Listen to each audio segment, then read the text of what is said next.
What's going on, Imperials? It's Emperor Cubone here. It's always fun to look at the gym leaders and other type specialists to see what kinds of characters they've created this time around, but also to see their balance in the region and hope that your favorite type is represented. However, given that the gym leader formula has remained relatively untouched since the very beginning, people have speculated on how they could shake things up. Like maybe instead of types, they could have leaders focus on Pokémon theming, such as using all dogs on a team. Or they could be based off of stats, such as choosing only Pokémon with high special defense. Or at the very least, they could use 2 different types in their gym, because we have 18, so there would still be some left over. And having a dual-typed gym would change how you have to battle them. But what if I told you that we've already had dual-typed Pokémon gyms, and they worked out great? I mean, think about it. The very first gym we ever faced had 2 types on display, with Brock being labeled a Rock-type specialist, but both of his Pokémon being ground as well, which alters the way that you have to face him, since you can't use that Pikachu on your team to paralyze them at all. But it's not so simple as having a dual-type Pokémon on your team. After all, we would never say that Misty is a dual-type trainer just because she happens to have a half-psychic type. So there are 2 ways for a gym leader to be dual-typed. For pretty much all of their Pokémon to share a secondary typing, or to just have some random team member be completely out of the blue and not their stated specialty. Although if they're too out of the box like Volkner, then you don't really count either, because you're just overachieving at that point. So Brock is one example, but Sabrina is also another great example in the Kanto region, because in Red and Blue, she had a team of Psychic types, and then randomly had a Venomoth just hanging out as well. I guess because it could easily learn psychic attacks, but you don't want to leave that one for Koga to maybe pick up instead of his 4th Coughing? And since Sabrina already had a bug type, all you would have to do is give a few of the trainers in her gym a couple of bugs as well to solidify it. Besides, if they had officially jumped on the dual gym leader wagon, then they would have actually had a bug type user in the Kanto region, leaving only Flying and Normal by the wayside. And it's not just gym leaders that have embraced dual types before, because the Elite Four have also hybridized their teams on occasion, like Lorelei using a Slowbro, who is not an ice type, but to me it is far more notable to look at Bruno, because he's not even close with those Onix. He didn't even use all of the fighting types available to him, so he clearly wanted to rep some rock types on his team. And that actually works pretty decently when paired with the fighting type, so Bruno was clearly ahead of the curve on this one. Although he had some backup because Agatha also double-dipped, having a team of Ghost and Poison types. Now granted, that would have been the case if she only used Ghost because there was just the single line, but she also had poison types that had nothing to do with the afterlife, so she definitely had an agreement with Bruno on this one. And this is true of Lance as well. He's supposed to represent the dragon type, but he's also got excess flying type Pokémon, one of which doesn't even have a dragon type move as an excuse, so it could hardly be considered a stand-in. I think he's just comfortable using his flying types in tandem with his beloved dragons, because that carries over into his Johto championship as well. So I guess never mind what I said about flying, that just leaves Normal all alone in Kanto. But speaking of flying and Johto, we do have Falkner, who is technically in this boat as well, because he only has the Pidgey line as part of his team, so he uses Normal and Flying, but that's not really so much in the spirit of the idea, nor is Morty, who actually uses spirits. However, Whitney would be perfect for this, sneaking in by virtue of her Clefairy becoming a pure fairy type, so with her only other Pokemon being a Miltank, that makes her a normal and fairy type trainer. It's just not apparent because Whitney has never actually been in a game with the fairy type before, but once we get another Johto remake, we'll all see her true potential, cause she is not trading that thing out for a normal type, trust me. An argument could also be made for Price, since he's got a seal, which makes it not an ice type, so you could say that he has an ice and water emphasis, or you could really shake it up and focus on the water half with ground splits instead. But then he would probably have to redecorate his gym, so I doubt he would go for it.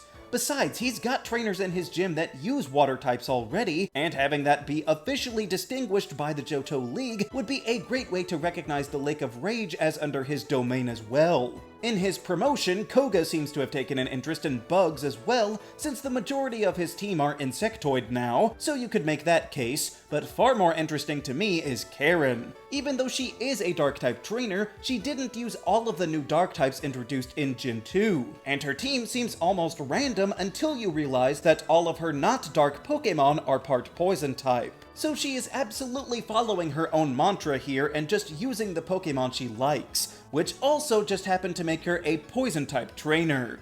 Maybe that's why Koga decided to branch out. But really, after we leave the Game Boy, dual-typed gyms are a lot less common. Most of the Hoenn region has just one or two bonus types, but they stick to the main theme without too many outliers. The only real difference would be Liza and Tate. These psychic twins use half-rock types in a double battle, and while they are connected thematically, they are not technically related. So I think it should qualify for a rock and psychic gym, although their Emerald team does shake things up a little bit. The Elite Four stays pretty on brand this time, however the champion Steven is a proud member of the dual-typed club.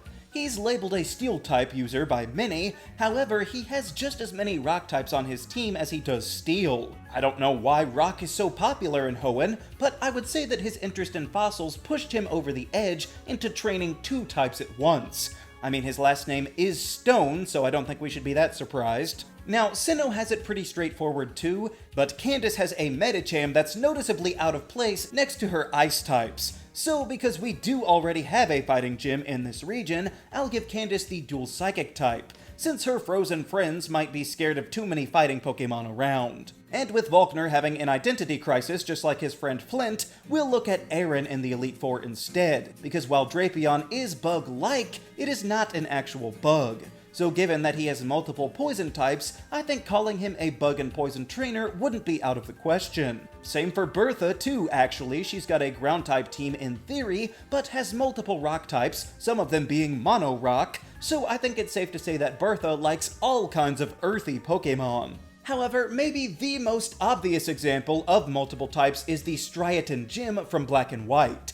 The first Unova gym is famous for having its trio of brothers all sport their own preferred type. So technically this would be a triple-typed gym, but even beyond the decor, each leader individually is also dual-typed because they all use a normal-type Pokemon in addition to their supposed allegiance. So I'm not prepared to christen this as the first ever quadruple-typed gym, but these brothers knew what they were doing when they set all of this up. But then the rest of Unova are rather predictable in comparison, even with the challenge modes in Black and White too, so there's not much else that they could claim. I guess you could try and say that Iris has multiple rock types as well as dragons, but she's also got a Lapras too, and that wouldn't fit either, so we can just move on. And move we shall, because Kalos doesn't have anyone brave enough to try a dual-typed gym, nor does Alola have much to work with either. Mostly because you barely battle the trial captains, although I could see an argument for some of them based on the trials that throw in different types, like with Mallow.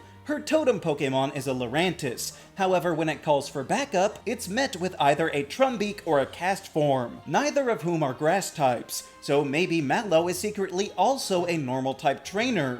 Lana is also like this, except her example is across games, because if you didn't play the Ultra games, you may not know that her whole trial changed to use only bug types. I'm not saying that these bugs are out of place at Brooklet Hill, the opposite in fact, but some of them aren't even water types, so I think that Lana purposefully changed types in between games so that she could branch out a little bit. Or maybe she was just talking to Sophocles a little too much. This is also the case for the final trial, however there's not really a captain over this Komodo, unless maybe it's Ryuki behind the scenes or something, so that takes us to the Galar region. And they get pretty far, but I do think it's clear that Raihan is totally on board with using two types at once. On paper, the Hammerlock Gym is under the Dragon-type banner, however only half of his team are dragons. The only problem is that his remaining Pokemon don't share types either. One is ground and the other is rock. And true, those aren't too far different, but while the final gym could get away with three types at once, I think we'll have to go with ground. This is largely because we already have rock covered in Galar,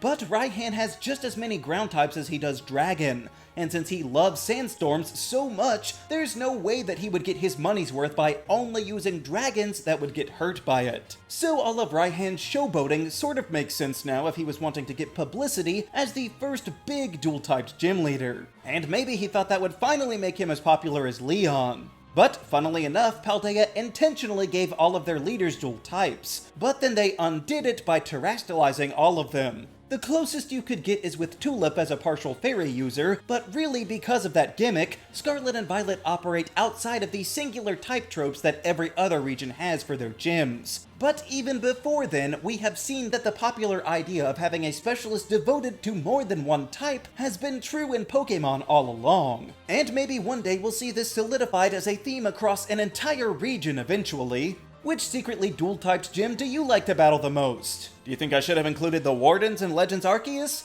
Let me know down in the comments. Also be sure to leave a like, share this video, and subscribe so that you too can become an Imperial today. And until next time, stay grounded!